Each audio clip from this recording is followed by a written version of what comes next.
Los papás de mi novio dijeron que tenía que ver el cuarto del bebé y, sin más, me encerraron ahí. Yo tenía 3 meses de embarazo y apenas estaba conociendo a su familia, que vivía como a 4 horas, así que lograr la visita fue todo un show. Apenas llegué, su mamá abrió la puerta antes de que tocara, y en cuanto me vio, me puso las manos en la panza sin pedir permiso. ¡Ay, qué emoción! ¡Aquí está nuestro nietecito! Su papá apareció detrás sonriendo de oreja a oreja, y me fue guiando adentro como si fuera de cristal. Me sentaron en un sillón específico, y su mamá me trajo agua y un plato con botana. Tienes que estar bien hidratada. ¿Sí te estás tomando tus vitaminas? ¿Y tu doctora qué dice de tu hierro? Apenas podía contestar porque no paraba de preguntarme cosas. Su papá me preguntó si había ido a todas las citas y se notó molesto cuando le dije que solo llevaba 2. ¿Solo 2? Deberías ir cada semana. Hay que asegurarse de que todo marche bien. Mi novio solo asentía, como si todo fuera la cosa más normal. Durante la cena, su mamá no me quitaba el ojo de encima cada que comía. Te falta proteína. El bebé la necesita para que su cerebro crezca bien. Aunque ya me había llenado, me sirvió más pollo. Su papá preguntó cosas súper personales de mi historial médico, que para conocernos estaba fuera de lugar. Al terminar, su mamá se levantó y aplaudió. Tenemos algo especial que enseñarte. Preparamos el cuarto perfecto para ti y el bebé. Me llevaron a una puerta que parecía closet, pero daba a unas escaleras hacia el sótano.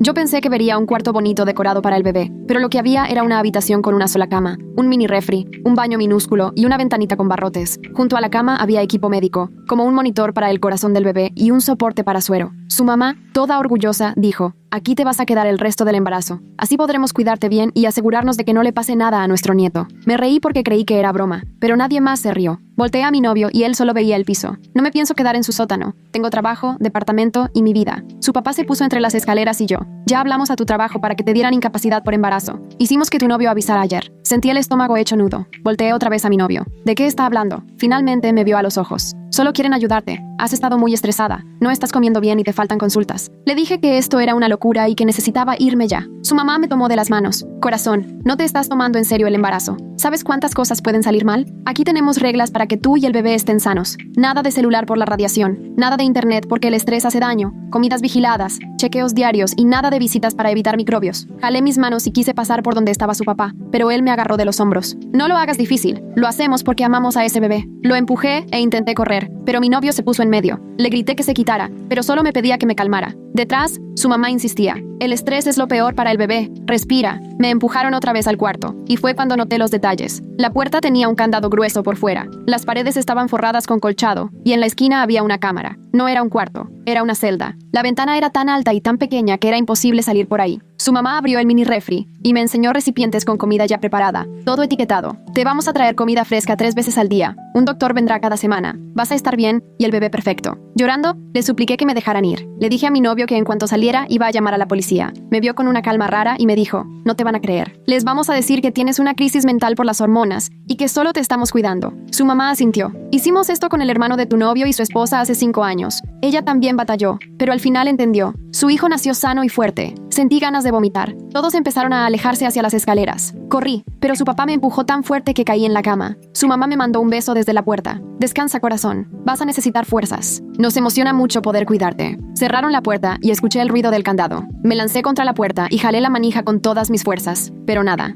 El candado era de esos enormes, como los que ves en comercios. Golpeé la puerta hasta que me dolieron las manos. Revisé las orillas por si había algún hueco para meter algo, pero estaba perfectamente cerrada, de metal, sin rendijas. Busqué algo que me ayudara, pero no había casi nada. Tomé la silla de la cama, la azoté contra la manija y la rompí toda, pero la manija ni se rayó. Las manos me temblaban y la garganta me ardía de tanto gritar, pero seguí. Le di de patadas tantas veces a la puerta que hasta el pie me dolió. La cámara me vigilaba todo el tiempo, parpadeando su lucecita roja. Seguro ellos estaban arriba viéndome y sintiéndose orgullosos de su hazaña. Después de una eternidad, me rendí y vi la ventana. Era mi única esperanza. Apilé los restos de la silla para alcanzarla, y ya arriba, la ventana resultó más chica de lo que creía. El vidrio era grueso, y tenía un enrejado de alambre. Empujé fuerte, pero ni se movió. Los barrotes estaban soldados directo a la pared, bien incrustados. Aunque rompiera el vidrio, el hueco era de unos 30 centímetros. Imposible salir por ahí. Miré por el cristal hacia afuera y vi que una reja metálica cubría el tragaluz, también con candado. Estaba completamente atrapada. Sentí las piernas flojas y bajé de la silla improvisada, dejando los pedazos regados por el piso cuando los pateé de puro coraje. Me acerqué al mini refrigerador para ver realmente qué era lo que habían preparado. Al abrirlo, la luz se encendió y me encontré con varios recipientes de plástico perfectamente acomodados, cada uno con etiquetas en la letra de su mamá. Desayuno lunes, comida lunes, cena lunes, y así para semanas enteras. Tomé uno y vi que justo debajo de la fecha venía la información nutricional. 28 gramos de proteína, 45 de carbohidratos, 12 de grasa, vitamina C al 100%. Había planeado todo como si yo fuera parte de un experimento. Más abajo estaban las vitaminas prenatales en un organizador con los días de la semana, y junto a eso, botellas de agua perfectamente alineadas y cajitas de jugo con su popote listo para usar.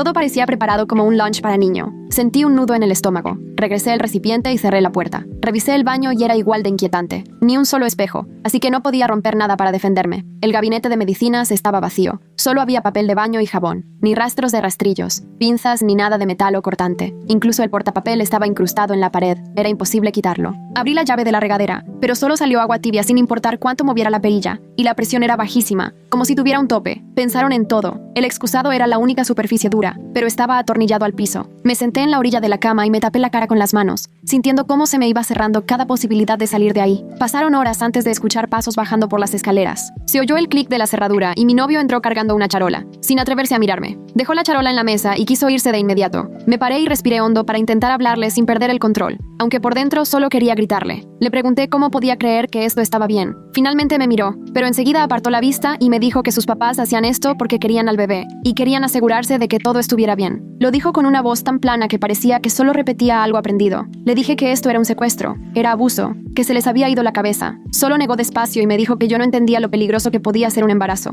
Luego salió y volvió a cerrar con llave. Me quedé viendo la charola y sentí algo romperse dentro de mí. Agarré el plato y lo aventé contra la pared con todas mis fuerzas. La comida se embarró por todos lados y el plato se hizo pedazos. Empecé a gritar que quería salir. Tomé el vaso y también lo aventé. Volví a golpear la puerta y gritaba sin parar, pidiendo que me dejaran salir. Del otro lado se escuchó la voz de mi novio. Dijo que si no comía solo iba a lastimar al bebé, y que si me negaba a comer, el doctor me iba a poner una sonda para alimentarme a la fuerza. Lo dijo como si nada, con el mismo tono tranquilo de siempre, y escuché cuando se alejaba subiendo las escaleras. Me dejé caer junto a la pared, rodeada de platos rotos y restos de comida, temblando entera. Esa noche no pude dormir ni un minuto. Me recosté viendo el techo, y escuchaba cada ruido del piso de arriba. Se oían pasos cruzando de un lado a otro cada 20 o 30 minutos. Al principio pensé que era alguien yendo al baño, pero el ritmo era demasiado regular. Los pasos iban y venían, se detenían y luego todo de nuevo. Después de un rato entendí qué hacían. Se estaban turnando para vigilar las cámaras. Siempre había alguien despierto para asegurarse de que no intentara nada. Así siguieron toda la noche, con la misma puntualidad. Empecé a contarlos, solo para no volverme loca. Cuando por fin empezó a entrar la luz por la ventanita, ya llevaba más de 40 idas y vueltas. Al amanecer escuché a alguien bajar. Su mamá entró con otra charola y su sonrisa enorme de siempre, como si nada pasara. Al ver la pared llena de comida y los platos rotos, solo comentó con una voz alegre, como si hiciera una broma. Veo que ya redecoraste. Puso la charola nueva y me avisó que después del desayuno me iba a llevar cosas para limpiar. Seguía actuando como si en verdad fuera su invitada y no una prisionera en el sótano. Solo la miré, sin decir palabra. Me dio una palmada en el hombro y me pidió que comiera porque el bebé necesitaba nutrientes. Salió y volvió a poner seguro. Decidí intentar otra cosa. Cuando regresó con los productos de limpieza, le hablé tranquila y le pedí que me explicara por qué hacían todo esto, diciéndole que era un secuestro y que iban a terminar en la cárcel. Dejó el balde y el trapeador. Se me acercó y me tomó la mano como si fuera una niña confundida. Me dijo que esas preocupaciones siempre se iban cuando nacía el bebé bien, que algún día lo iba a entender, igual que todos los demás. Su voz sonaba tan sincera y amable que lo hacía todo peor. Estaba convencida de que me estaba ayudando. Quité mi mano y ella no hizo más que sonreír, diciéndome que limpiara cuando estuviera lista. Subió las escaleras tarareando. Por la tarde volví a escuchar pasos. Su mamá abrió primero, y atrás venía un hombre con equipo médico. Me lo presentó como el Dr. Wallace, que iba a atender mi primer chequeo prenatal como debe ser. Lo reconocí de unas fotos de la iglesia. Empezó a armar una máquina portátil de ultrasonido en la mesa,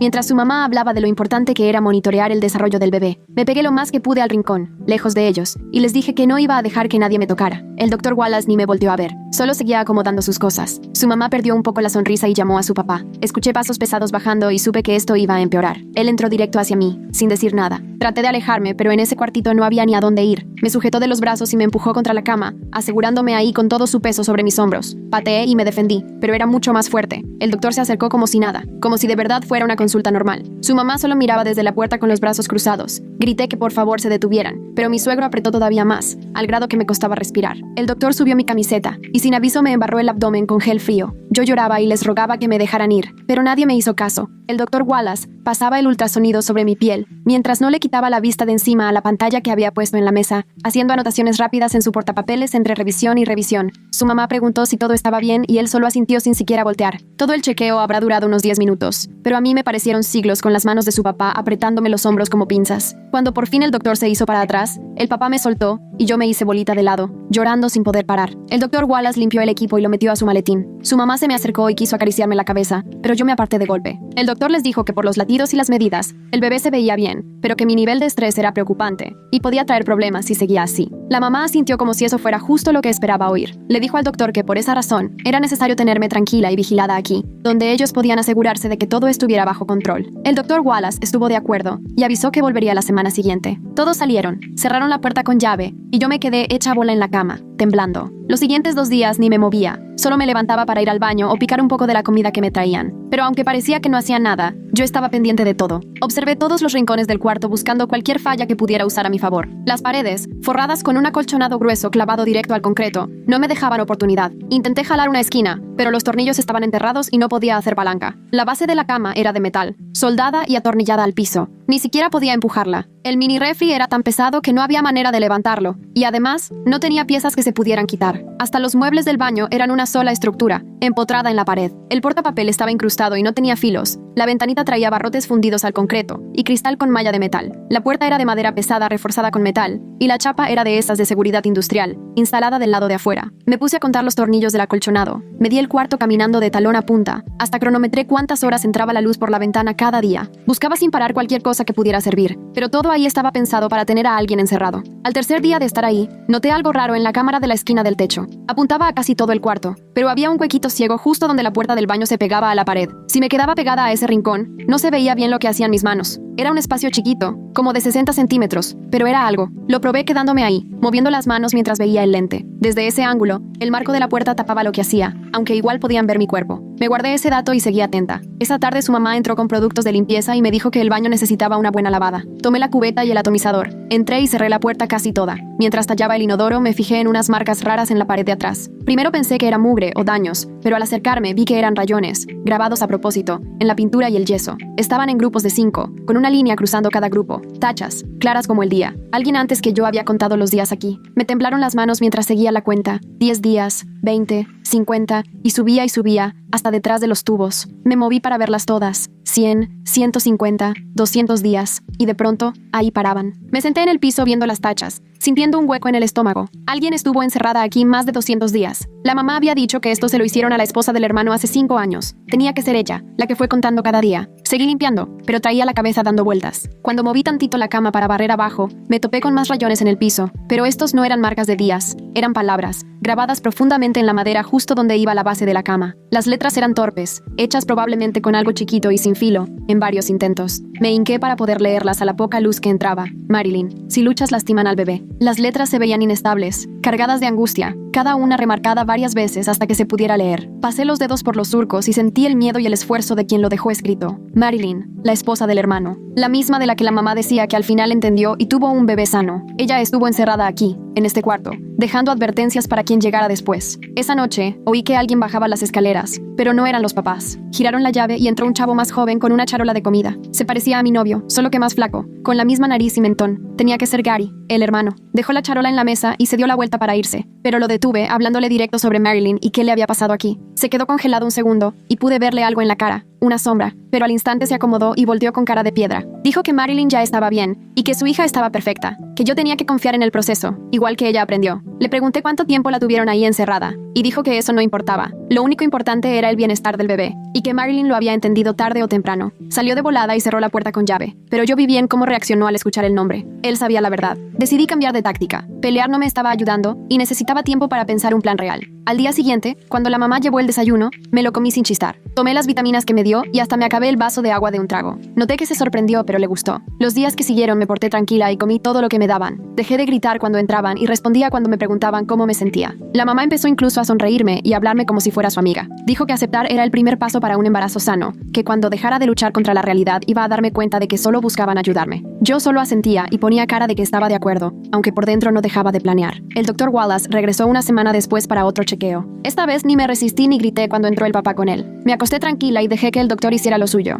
Le pregunté cómo iba el bebé y qué significaban las mediciones. El doctor Wallace, al ver que cooperaba, casi suspiró de alivio, y hasta me contestó algunas dudas. Ya no me sujetaba tanto ni me trataba como antes, y se dedicó más a explicarme lo que veía en el ultrasonido. Yo no les quitaba el ojo de encima, los veía entrar y salir del cuarto, y su papá abría la puerta desde afuera y la detenía mientras el doctor bajaba las escaleras. El doctor siempre dejaba su maletín recargado a un lado de la puerta, y mientras organizaba su equipo en la mesa, su papá no se movía de ahí, de pie junto a la entrada, vigilando. Cuando terminaba el chequeo, el doctor guardaba todo, agarraba su maletín y salía primero. Enseguida, su papá cerraba la puerta con llave detrás de ellos. Era una rutina tan repetida que ya me la sabía de memoria. Pero en ese examen algo llamó mi atención. Al dejar el doctor su maletín junto a la puerta, noté que el celular se le asomaba del bolsillo lateral. Era un smartphone moderno con funda negra, y desde donde yo estaba, en la cama, alcanzaba a ver perfectamente la orilla del teléfono. El doctor ni lo tocó durante todo el examen, ni para verlo ni para usarlo. Simplemente se quedó guardado en el maletín todo ese rato. Si tan solo pudiera acercarme a ese maletín, aunque fuera por 30 segundos, quizá podría pedir ayuda. Pero ahí estaba el papá, clavado en ese punto, sin perder detalle. Necesitaba alguna distracción o algo que lograra que los dos se voltearan al mismo tiempo. Así que seguía actuando cooperativa y obediente, mientras pensaba cómo lograrlo. Al día siguiente, esperé a que su mamá trajera el desayuno, y en cuanto escuché sus pasos por la escalera, me acomodé en la cama y empecé a gemir lo bastante fuerte para que me oyera detrás de la puerta. Oí cómo le daba vuelta a la llave y entraba con la charola, pero al verme hecha bolita y agarrándome el vientre, se quedó parada un momento. Me esforcé en llorar y tocarme la parte baja del abdomen, como si realmente algo estuviera muy mal. Dejó la charola de volada y se acercó, pero su cara no reflejaba susto, solo cierta preocupación mezclada con mucha calma. Yo le rogué, casi llorando, que por favor llamara a una ambulancia porque sentía algo muy mal con el bebé y cada vez me dolía más. Hablé temblando, asustada, y me movía en la cama tratando de parecer desesperada. Sacó su teléfono, pero en lugar de marcar al 911 o a una ambulancia, llamó a otra persona, puso la llamada en altavoz y contestó el doctor Wallace. Ella le explicó mis supuestos síntomas en ese tono distante y profesional, pero nunca se alejó de la puerta, ni me quitó la vista de encima. Le dijo que yo tenía cólicos y que parecía alterada, y le preguntó si podía venir de inmediato a verme. Él respondió que llegaría en unos 20 minutos y ella colgó. Yo seguí el teatro, llorando, insistiéndole que por favor fuéramos al hospital antes de que algo grave pasara. Solo me acarició el hombro y me dijo que el doctor ya venía y que no había motivo para entrar en pánico. Esos 20 minutos se sintieron eternos, acurrucada y fingiendo dolor. Cuando al fin llegó el doctor con su papá, como siempre, me revisó con sus aparatos, oyó el latido del bebé y me tocó el abdomen por todos lados. Después de unos 15 minutos, se levantó y le dijo a su mamá que todo estaba en orden, que el corazón del bebé se oía fuerte y sin problema, y que quizá el dolor era por las molestias normales del embarazo, más el estrés y la ansiedad. Su mamá le dio las gracias y lo acompañó hacia arriba, y su papá se quedó conmigo, mirándome como si supiera perfectamente lo que yo intentaba. Apenas se fueron, se acercó a la cama y me espetó que había sido una tontería lo que intenté, que ahora sabían que seguía buscando la forma de escapar. Se fue sin añadir nada más y volvió a cerrar con llave. Al día siguiente, su papá llegó con herramientas y una escalera, y se pasó más de una hora instalando una segunda cámara en la esquina opuesta a la anterior. Yo lo miraba y caí en cuenta de que estaba justo cubriendo el único punto ciego de la habitación, por la puerta del baño. Probó las dos cámaras y se veía conforme. Ahora podían ver absolutamente todo el cuarto. Ya no había manera de ocultar ni un movimiento. Sentí cómo se desvanecía la poca privacidad que me quedaba. Cuando salió, repasé todo con la mirada y supe que cualquier intento de plan quedaría grabado. Empecé a contar los días que llevaba encerrada, usando las comidas que traían y la luz que se colaba por la ventanita. Según la intensidad del sol distinguía mañana, tarde o noche. Cada vez que me daban 3 comidas, lo marcaba como otro día y mentalmente trataba de no perder la cuenta, porque ahí no había forma de anotar nada. Si mis cálculos eran correctos, ya casi se cumplían 2 semanas desde que me encerraron en ese sótano. Nadie de mi trabajo fue a buscarme. Nadie en mi edificio reportó mi ausencia. Sus papás borraron mi rastro tan bien que parecía que simplemente me había ido de vacaciones por mi cuenta. La realidad de lo atrapada que estaba me empezó a pesar más. Pensaba en mis compañeros, en si se habrían creído la historia que les contaron sus papás, en mi casero y mis vecinos, en si alguien había notado que ya no estaba. Días después bajó mi novio. Esta vez ya no le grité ni golpeé la puerta. Solo me senté en la cama y, tranquila, le pregunté en voz baja cómo era capaz de hacerle algo así a alguien que se supone que quiere. Se sorprendió por mi tono, y tras un rato, se sentó en el piso cerca de la puerta abierta. Me contó que sus papás habían hecho exactamente lo mismo con Marilyn cuando estaba embarazada de su sobrina, y que ahora tenía una hija hermosa, sana, y su familia era feliz. Decía que al principio sonaba extremo, pero que sus papás siempre supieron lo que hacían y que Marilyn al final lo entendió. Le pregunté si de verdad lo creía o si solo se lo repetía para sentirse mejor por lo que me estaban haciendo. No me respondió, solo se quedó mirando al piso. Entonces le pregunté qué pasó con las otras mujeres a las que su familia encerró antes de Marilyn, porque esas rayas en la pared no eran de ahora, ya estaban desde mucho antes. Se puso pálido y se paró de golpe. Me dijo que estaba confundida y alterada, que solo había existido Marilyn, nadie más. Se fue preparando para subir y le recordé que tenía que traer la cena, pero ni me contestó y subió las escaleras, cerrando con llave. Vi cómo se puso y supe que claro que hubo otras antes de Marilyn. La cuestión era qué les hicieron y por qué nadie se enteró nunca de ese patrón familiar. Esa noche escuché que arriba se desataba una discusión. Los gritos de sus papás y mi novio alcanzaban a colarse por las rejillas de ventilación.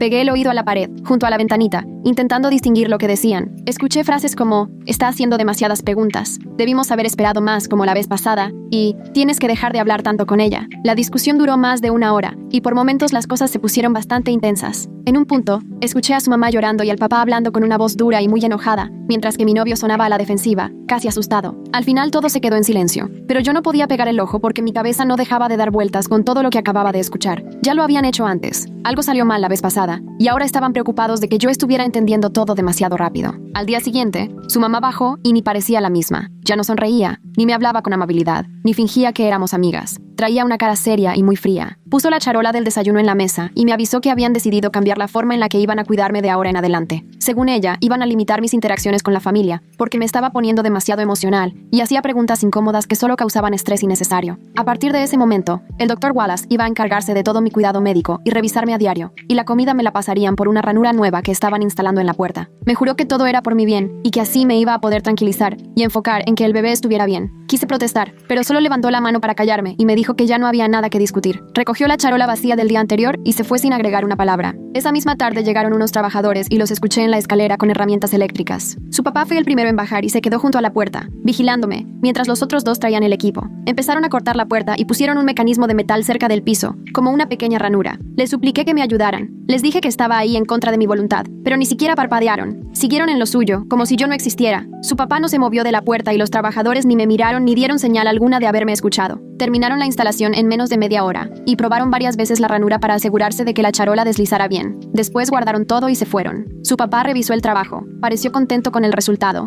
y antes de subir me advirtió que la ranura solo se abría desde afuera, así que ni se me ocurriera intentar nada raro. Cuando salieron y cerraron con llave, fui a ver cómo había quedado la ranura. Era apenas lo suficientemente grande para pasar una charola, y tenía una tapa metálica por fuera, que abrían y cerraban. Me cayó el 20 de que seguro esos trabajadores ya habían hecho esto antes, en el mismo cuarto, para alguien más que estuvo aquí antes que yo. La nueva rutina empezó de inmediato. Ahora solo veía al Dr. Wallace cuando venía a revisarme una vez por semana, y siempre llegaba acompañado por su papá, que no me quitaba el ojo de encima. 3 veces al día se abría la ranura y alguien deslizaba la charola con mi comida, pero jamás vi a la persona ni escuché ninguna voz. La ranura se cerraba apenas tomaba la charola, y solo se volvía a abrir cuando la regresaba vacía. El encierro se volvió 1000 veces peor. Hasta extrañaba cuando entraban a discutir conmigo, o trataban de convencerme de que todo era por mi bien. Por lo menos tenía algo de contacto humano, aunque fuera solo con mis captores. Ahora solo me quedaban las cámaras viéndome sin decir nada, y la comida llegando por la ranura, como si fuera un animal encerrado. Empecé a hablar sola, solo para escuchar una voz, aunque fuera la mía. Platicaba conmigo sobre lo que iba a intentar después o narraba lo que estaba haciendo. A veces le hablaba al bebé, le pedía perdón por meterlo en esto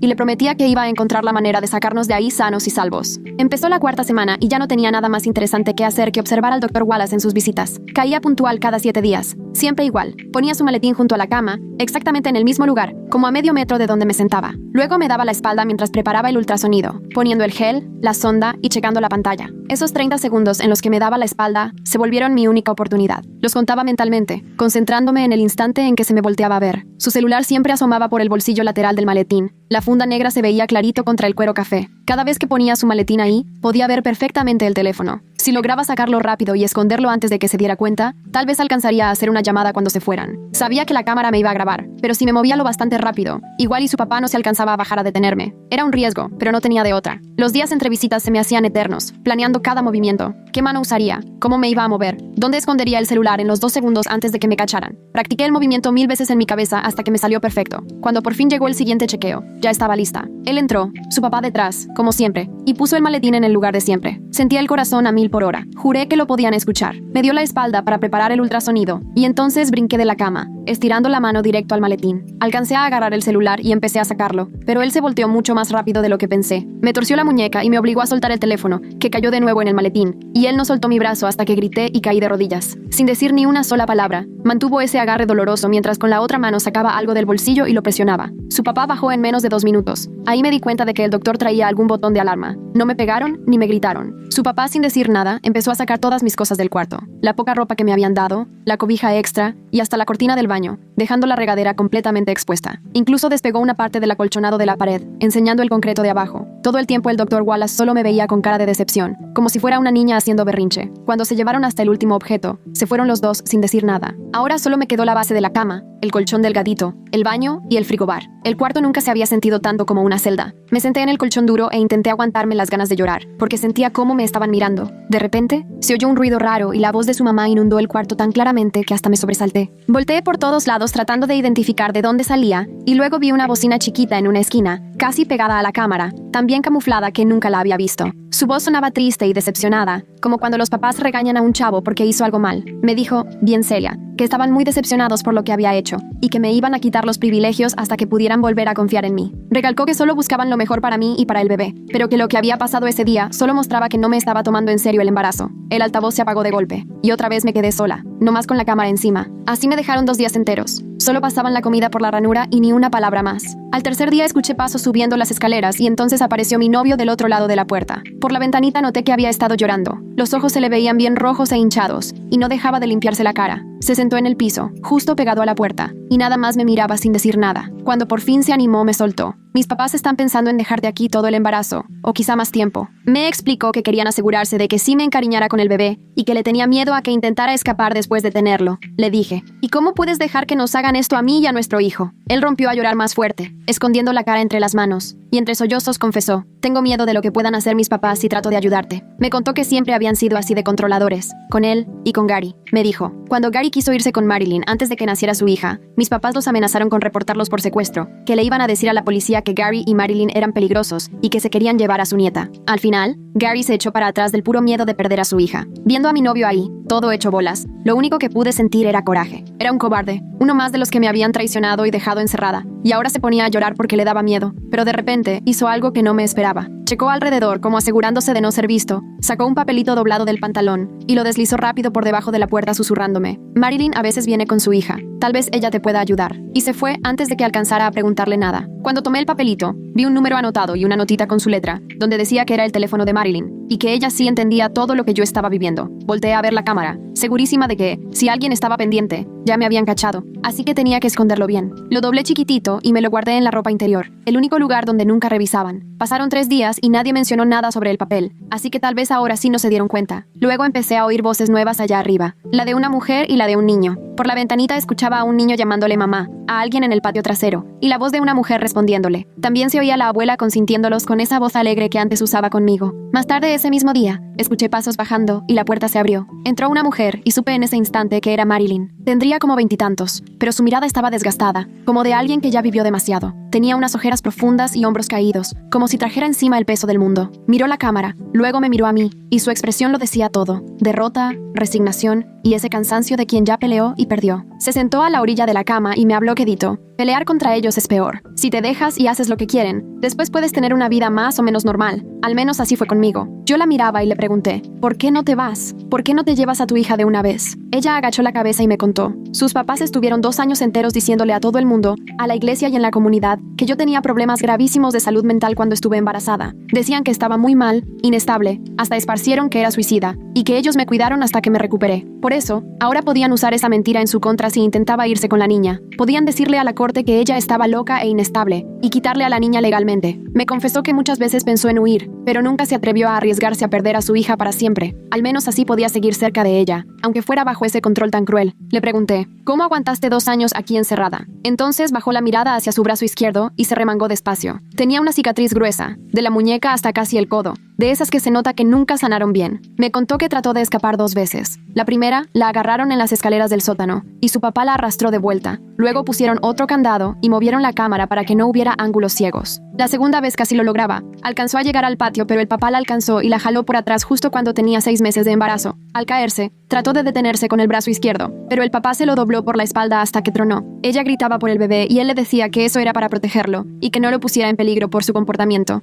No la llevaron al hospital, para que nadie sospechara. Solo subieron al doctor Wallace al sótano para que le acomodara el hueso, y así se quedó con el brazo enyesado el resto del embarazo, con el doctor cambiándole el yeso cada tanto. Después de eso, entendió que la única manera de sobrevivir ahí era dejarse, porque si querían podían lastimarla sin dañar al bebé. Al bajarse la manga, se le notaba el temblor en la mano. Antes de irse se acercó y me susurró. La única forma real de salir de esto es que alguien de afuera se dé cuenta de que falta alguien y comience a preguntar, porque estando aquí adentro, ellos lo controlan todo, y ya tienen bien tejida su red de mentiras. Llevan años quedando bien ante la iglesia y la gente, y todos creen el cuento de que son abuelos dedicados que jamás harían daño. Me apretó la mano fuerte, se le llenaron los ojos de lágrimas y entre sollozos me dijo, perdóname, pero no puedo ayudarte más. Si intento algo me quitan a mi hija y no puedo perderla. Luego se levantó, fue directo a la puerta y dio 2 golpecitos para que la dejaran salir. El papá abrió del otro lado y ella volvió a subir junto con su hija, sin siquiera voltear a verme. Después de esa visita, Los días se me empezaron a borrar unos con otros, y comencé a notar cambios en mi cuerpo que indicaban que ya estaba entrando al segundo trimestre. Las náuseas en la mañana eran peores que nunca,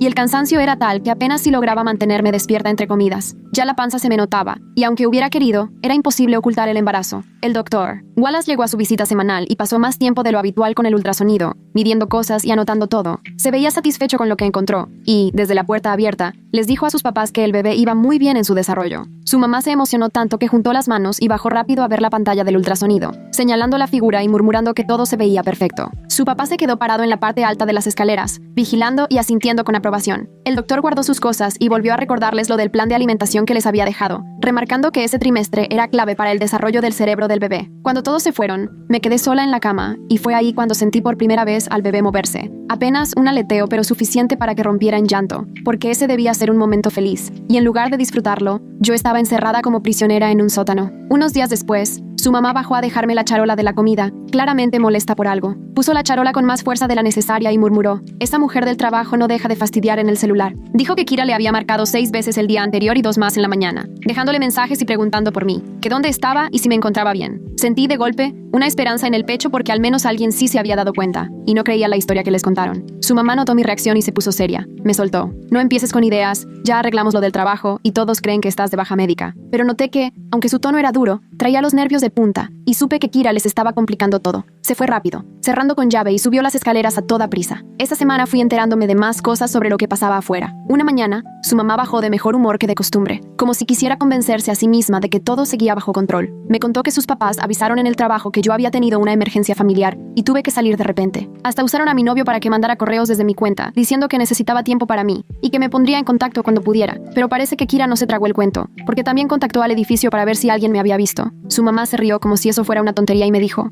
«Hay gente que simplemente no sabe meterse en lo suyo». Incluso me contó que Kira contactó a mis referencias de emergencia para tratar de localizarme. Le pregunté quiénes eran y me respondió: «Tu tía que vive en otro estado y una amiga de la universidad». Ninguna de las dos tenía noticias mías desde hace meses, así que no pudieron darle ninguna información útil a Kira. Aunque su mamá parecía tranquila, yo sabía que no paraba de revisar el celular esperando malas noticias. Esa tarde, su papá salió, cosa extraña porque normalmente nunca se iba para poder checarme en las cámaras. Escuché a su mamá hablando por teléfono en el piso de arriba, usando ese tono amable y sonriente que puso la primera vez que fui a su casa. Le estaba diciendo a alguien que estaba cuidando a una familiar durante un embarazo complicado y que por eso necesitaba mucha privacidad. Se rió de algo que le dijeron e insistió en que los primeros embarazos eran muy abrumadores, que yo estaba recibiendo la mejor atención y que me comunicaría con todos cuando me sintiera lista. La llamada duró como 10 minutos, pero todo sonaba tan convincente y natural que me di cuenta lo fácil que se les daba mentir. Cualquiera que la escuchara creería todo sin sospechar lo que realmente estaba pasando, ni mucho menos que yo estaba encerrada ahí contra mi voluntad. Al paso de los días se sentía más tenso el ambiente en la casa, aunque solo podía atinar a escuchar fragmentos a través de la ventanita y las paredes. Discutían más de lo habitual y fui escuchando a su mamá y a su papá pelear fuerte, solo para quedarse callados cuando cerraban las puertas. Ella hacía muchas llamadas y se notaba que le preocupaba algo. Su papá empezó a salir a horas extrañas. Yo alcanzaba a oír el coche prenderse en la madrugada o muy temprano por la mañana. Algo pasaba afuera que los traía nerviosos y yo me quedaba horas tratando de imaginar qué sería. Las comidas seguían llegando 3 veces al día y el doctor Wallace tampoco fallaba a sus visitas cada semana, pero todos parecían estresados y distraídos. Una tarde, alcancé a oír a sus papás peleando en la cocina justo arriba de mi cuarto, y estaban tan fuerte que pensaron que no los escuchaba. Su papá mencionó algo de Samuel y su mamá le reclamó: «¿Ahora qué hizo ese vecino metiche?». Él le explicó que al parecer Samuel había hecho un reporte de persona desaparecida, después de que Kira lo buscó para ver si me había visto. Samuel era apenas mi vecino de saludarlo en el pasillo, pero se había dado cuenta de que yo ya no estaba y le preocupó tanto que fue a reportarlo. Su mamá se enojó muchísimo, diciendo que tenían que decidir si me movían de ahí o si decían que yo seguía ahí por mi propia voluntad. Su papá le respondió que moverme era demasiado riesgoso y solo atraería más atención. Se pelearon un buen rato sobre qué irían a decir si llegaba la policía. Su mamá le recordó: «Podemos arreglarlo igual que con Marilyn hace años. Nadie sospechó nada entonces y no van a sospechar ahora». 2 días después alcancé a escuchar que llegó un coche y después la voz de una mujer desconocida en la puerta principal. Preguntaba cuándo fue la última vez que me habían visto y si estaba quedándome ahí. Su mamá sacó su tono más convincente y le respondió: «Ella vino de visita hace unas semanas, pero después se fue a casa de otros familiares». La mujer preguntó qué familiares y a dónde, y su mamá le dio nombres y una ciudad a 4 horas de aquí, justo en dirección contraria a donde vivo.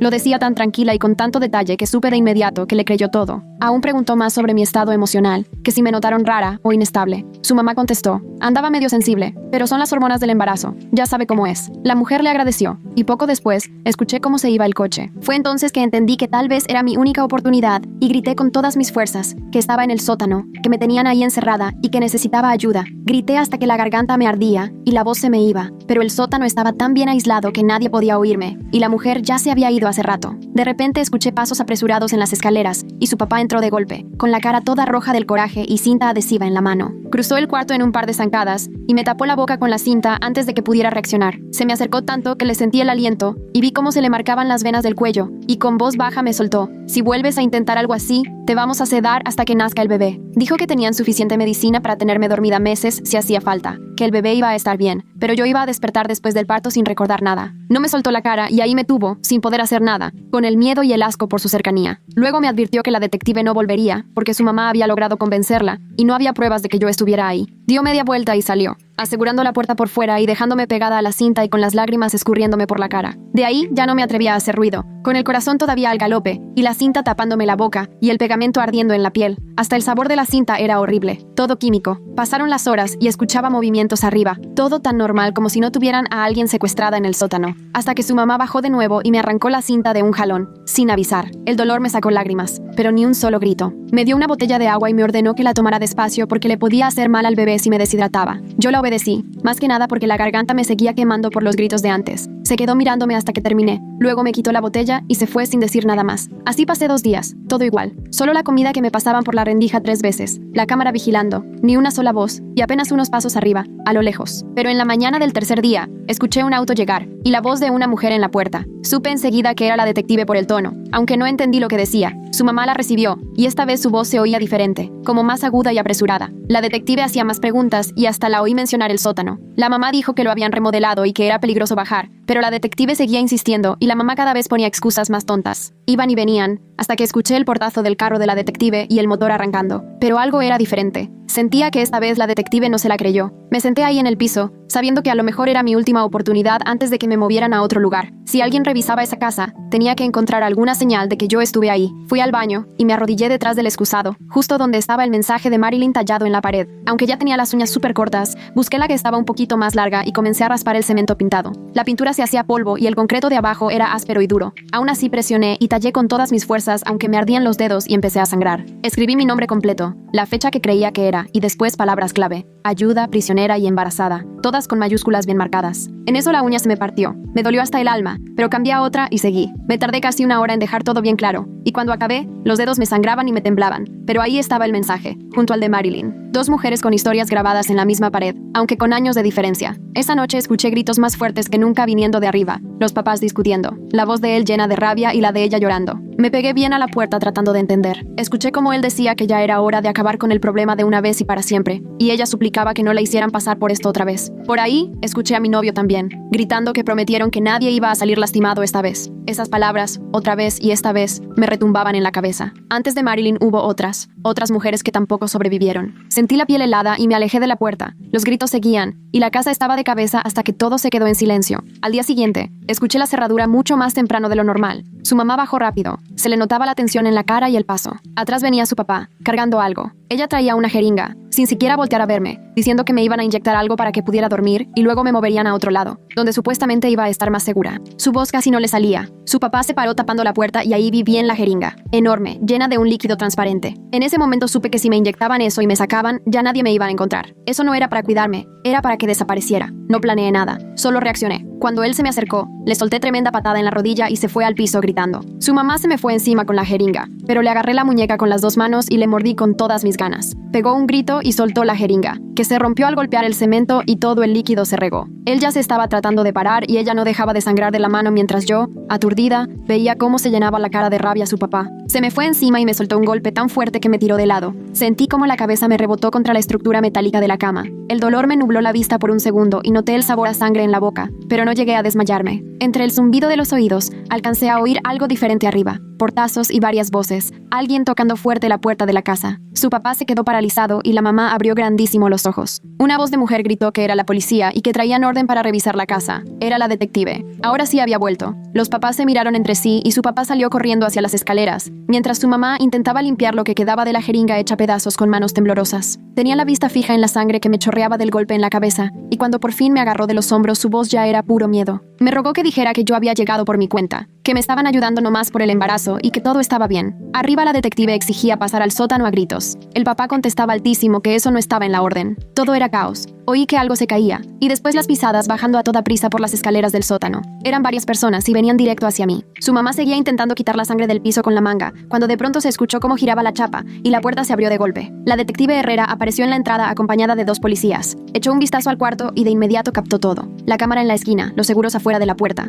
las rejas en la ventana, el equipo médico y la sangre que tenía tanto en la cara como en el suelo. Yo creo que todo se me notaba en la expresión, porque no me preguntó nada. Solo sacó su radio y pidió una ambulancia de inmediato. Mi mamá se apresuró a hablar, intentando explicar algo, pero la detective la interrumpió y le avisó que estaba detenida. Uno de los policías se acercó con las esposas y, para esas alturas, mi mamá ya no dejaba de llorar, diciendo que solo querían proteger al bebé. Mi papá intentó escapar y se escucharon gritos en la planta alta, luego el portazo de la puerta de atrás. Por la ventanita lo vi correr por el patio, pero ya lo estaban esperando 2 oficiales. Lo tumbaron en el pasto, forcejeó, pero no tardaron en ponerle las esposas. A mi novio lo encontraron escondido en su coche, en el garage. Lo sacaron y también lo arrestaron. A los 3 se los llevaron en patrullas distintas, mientras yo me quedé sentada en el piso del sótano, aún sin poder entender que verdaderamente esto estaba pasando, que alguien por fin me había encontrado, y que ya iba a salir de ahí. Los paramédicos bajaron las escaleras detrás de la detective, y yo seguía en el mismo rincón donde sus papás me habían dejado. Todo el cuerpo me temblaba tanto que ni siquiera podía pararlo. Uno de los paramédicos se arrodilló junto a mí y me preguntó dónde me dolía y de cuánto estaba embarazada. Traté de responder aunque los dientes me castañeaban y no podía ni hablar bien. El otro abrió una bolsa grande de equipo médico y fue sacando cosas mientras el primero me hablaba con una voz súper tranquila, como si nada. Revisaron el golpe en la cabeza donde me pegué en la cama y limpiaron la sangre de mi cara con unas gasas que ardían horrible. Uno sacó un monitor fetal y me preguntó si podían checar al bebé. Asentí y me subí la blusa. Cuando me pusieron el gel helado hasta me estremecí, pero enseguida se oyó el latido fuerte y rapidito en la bocina. El paramédico me sonrió y me dijo que el bebé se escuchaba bien y que yo ya estaba a salvo. Aún así, me envolvieron en una cobija aunque yo no tenía frío y me ayudaron a levantar. Las piernas de verdad no me respondían. Uno tuvo que agarrarme del brazo para subir las escaleras. Cuando llegamos a la casa ya parecía otra, llena de policías tomando fotos, haciendo anotaciones. La detective Herrera estaba hablando por radio pidiendo refuerzos y equipo de criminalística. Me subieron a la ambulancia y uno de los paramédicos se quedó conmigo todo el camino, checando mi presión, preguntando si me dolía algo o si sentía mareo. Sentí el trayecto larguísimo, pero me dijo que llegando al hospital ya me iban a revisar bien y ver que tanto el bebé como yo estuviéramos bien. En urgencias todo era luces fuertes y gente yendo y viniendo. Una enfermera me llevó a un cuarto privado y me ayudó a ponerme la bata con mucho cuidado, preguntando si quería algo para el dolor. Empezaron a entrar más personas para revisarme. Un doctor vio mi herida y dijo que seguro tenía una leve conmoción. Otra enfermera me tomó la presión y la temperatura. Me pidieron que contara lo que había pasado. Empecé a hablar y de pronto ya no podía parar de llorar. La enfermera me dio unos Kleenex y me sobaba la espalda mientras yo explicaba que llevaba semanas encerrada en el sótano. Ella tomaba nota de todo para la policía. Me hicieron un ultrasonido y pude ver al bebé moviéndose en la pantalla. La doctora me dijo que todo parecía normal y que estaba del tamaño esperado. Me imprimió unas fotos del ultrasonido y me las entregó. Después entró una trabajadora social que se sentó a mi lado y se presentó, diciendo que ayudaba a personas que pasaban por situaciones difíciles. Me preguntó si tenía familiares o amigas que pudieran apoyarme y si contaba con un lugar seguro al salir del hospital. Le platiqué de Kira, una compañera del trabajo, y apuntó sus datos. Me explicó que seguía en la investigación de la policía y el proceso si decidían levantar cargos, y me dio papeles con teléfonos de apoyo psicológico y para víctimas. La detective Herrera regresó unas horas después. Traía una grabadora y una libreta. Se sentó conmigo y me preguntó si me sentía con fuerzas para contarle todo. Le dije que sí, porque yo quería que supieran todo antes de que la familia de él empezara a inventar cosas. Encendió la grabadora y le conté todo desde que llegué a esa casa y los conocí. Le expliqué cómo me encerraron en el sótano y no me dejaron salir. Le describí el equipo médico, la cámara, el candado afuera. Le conté de las revisiones que el doctor Wallace me hacía a la fuerza mientras el papá me sujetaba. Le dije lo que la mamá mencionó sobre Marilyn hace 5 años y cómo encontré marcas viejas en la pared, de antes. La detective empezó a preguntar con detalle por fechas, horarios, quién había dicho o hecho cada cosa, y cómo era el cuarto, y qué había y dónde. Le platiqué que atrás del inodoro dejé un mensaje rayado y ella lo anotó. Le preguntó por Marilyn y lo que la mamá decía de ella, así que repetí cómo al principio ella se defendió, pero ya luego terminó cediendo. Noté que la detective se puso seria en ese momento y anotó buscar a Marilyn para hablar con ella. Le mencioné que por tantas marcas que encontré en la pared, seguro hubo mujeres antes de Marilyn. Ella me prometió que estaban revisando toda la casa y buscando cualquier prueba posible. El interrogatorio duró casi 2 horas y acabé con la garganta hecha polvo. Fue mientras seguía en el hospital que la policía le avisó a la detective que ya habían encontrado el mensaje rayado, justo donde dije. También hallaron el nombre de Marilyn y fechas igualitas a lo que su mamá había dicho. El equipo forense levantó unas tablas del piso en el cuarto del sótano y descubrieron cosas escondidas abajo. Expedientes médicos de al menos otras 2 mujeres, nombres y fechas de hace casi 20 años. Hallaron fotos y documentos que los papás guardaban como una especie de registro retorcido de todo lo que hacían. La detective claramente estaba sorprendida y dijo que esto cada vez era más grande, que parecía que esa familia tenía años, tal vez décadas, haciendo lo mismo. Me preguntó si recordaba algo más que les ayudara a encontrar a las demás víctimas o entender qué les había pasado. Le conté lo que había escuchado entre sus papás, cómo hablaban de resolverlo todo de una vez por todas, y cómo su mamá rompía en llanto diciendo que no podía seguir con eso. La detective Herrera apuntó cada detalle y me aseguró que iban a revisar la propiedad de arriba a abajo, incluyendo hasta el patio y cualquier otro cuarto o bodega. Me explicó que iban a poner a más policías en el caso y que estaban revisando todos los reportes de personas desaparecidas en la zona en los últimos 30 años. Al día siguiente llevaron a Marilyn a declarar, y me enteré por la misma detective Herrera cuando vino a darme noticias. Marilyn no aguantó la presión y terminó confesando la verdad de su encierro. Relató que la tuvieron encerrada en ese cuarto del sótano durante 2 años completos, mientras estuvo embarazada y después de que nació su hijo. Durante ese tiempo le controlaron absolutamente todo, la comida, el sueño y hasta cómo debía cuidar al bebé. Hicieron que toda la iglesia creyera que tenía problemas graves y que necesitaba cuidados. Marilyn confesó que tenía miedo de perder a su hija si hablaba, pues los papás de él llevaban años inventando que ella estaba mal de la cabeza. La detective le aseguró que era una víctima y que no la iban a acusar de nada. Marilyn entonces contó la rutina que le imponían, las reglas absurdas, y hasta confirmó que el Dr. Wallace estaba involucrado, haciéndole exámenes y ayudando a los papás a vigilar su embarazo. Dijo que Gary todo lo sabía, pero tenía tanto miedo de sus papás que jamás se animó a ayudarla a escapar. La detective me comentó después que Marilyn ya tenía abogado y consejería para decidir qué hacer. Ese mismo semana arrestaron a Gary junto a sus papás, aunque los cargos que le pusieron eran otros. El fiscal lo estaba procesando como cómplice, porque supo todo, y nunca movió un dedo para frenar el encierro de Marilyn. El abogado de Gary argumentaba que él también había sido manipulado y controlado toda su vida por los papás. El fiscal estaba armando casos fuertes contra todos por secuestro, privación de la libertad, agresiones y conspiración, aunque los papás enfrentaban los cargos más pesados por haber planeado y ejecutado varios secuestros. Mi exnovio también enfrentaba cargos fuertes, porque participó en planear mi secuestro y ayudó activamente a mantenerme encerrada.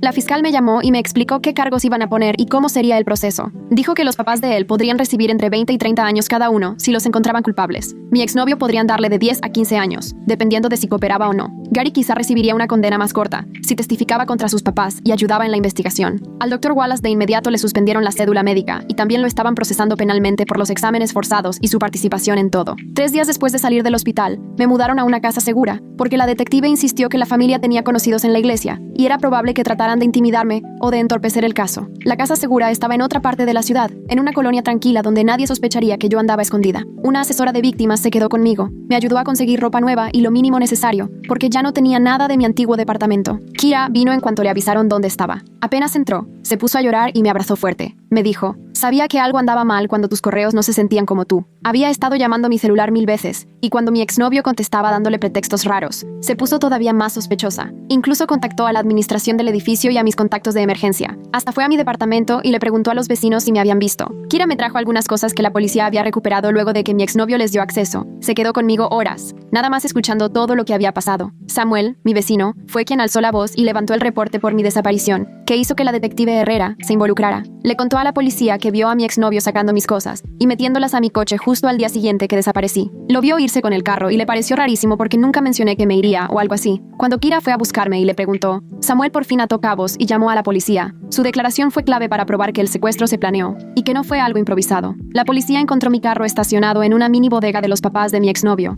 lleno de mis cosas. Él había vaciado mi departamento para que pareciera que yo me fui por mi cuenta. Respondía a mis llamadas y mandaba correos como si fuera yo, para que nadie sospechara. Todo eso sirvió al Ministerio Público para demostrar que fue un secuestro planeado y no el pretexto de una familia ayudando a alguien con problemas mentales, como intentaron hacer pasar los papás. La fiscal siempre me mantuvo al tanto conforme avanzaba el caso esas semanas, explicándome que los papás podían recibir hasta 30 años cada uno por secuestro, privación ilegal de la libertad y agresión. Mi exnovio enfrentaba de 10 a 15 años por planear y ejecutar mi secuestro. Gary tendría de 5 a 8 años si ayudaba y declaraba en contra de sus papás. El Dr. Wallace tenía encima cargos penales y la junta médica quería quitarle la licencia para siempre. Los fiscales incluso abrieron investigaciones de otros años, buscando encontrar a más mujeres que hayan estado encerradas ahí mismo. Me advirtieron que el juicio sería largo, tal vez de más de 1 año, y que tendría que contar todo lo que pasó. Me pusieron en contacto con una asesora que me iba a acompañar y explicar todo el proceso paso a paso. Tuve que decidir qué hacer con el embarazo y me costó varias semanas de terapia atreverme a pensarlo. La terapeuta me ayudó mucho a procesar todos los sentimientos encontrados de estar embarazada después de algo tan horrible. Una parte de mí quería parar todo y dejar atrás lo que viví. Otra sentía que el bebé no tenía la culpa de nada. Después de de muchísimo pensarlo y hablarlo en terapia, decidí llevar mi embarazo adelante, pero siempre con acompañamiento médico y apoyo emocional. Quería recuperar esa experiencia y vivirla a mi manera, con los doctores que yo eligiera y en un lugar donde me sintiera segura. El programa de apoyo a víctimas me ayudó a encontrar a un ginecólogo que sabía tratar a personas que han pasado por traumas. Empecé a ir a consultas periódicas, donde podía preguntar lo que quisiera y tomar mis propias decisiones sobre mi salud. Era una experiencia completamente distinta a esos exámenes forzados en el sótano, y poco a poco sentí que mi cuerpo y mi embarazo me volvían a pertenecer, no a la familia de él.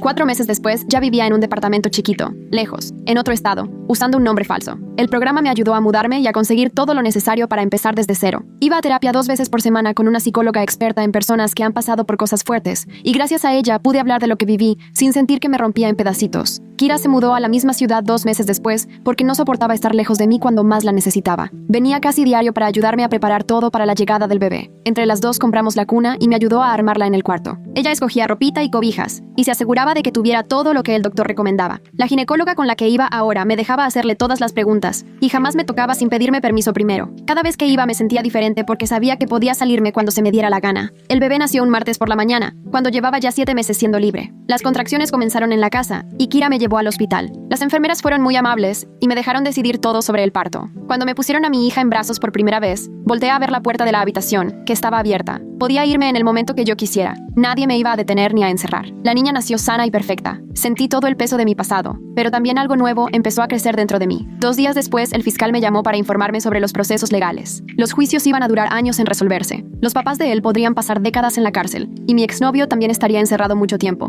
Yo estaba aprendiendo a construir una vida en la que cada decisión sobre mi cuerpo, mi hija y mi futuro era solo mía. Por ahora, con eso me bastaba. Y así termina todo. Me gusta cuando las historias dejan enseñanzas que uno de verdad puede aplicar. Si esta historia te hizo pensar, entonces ya cumplió su propósito.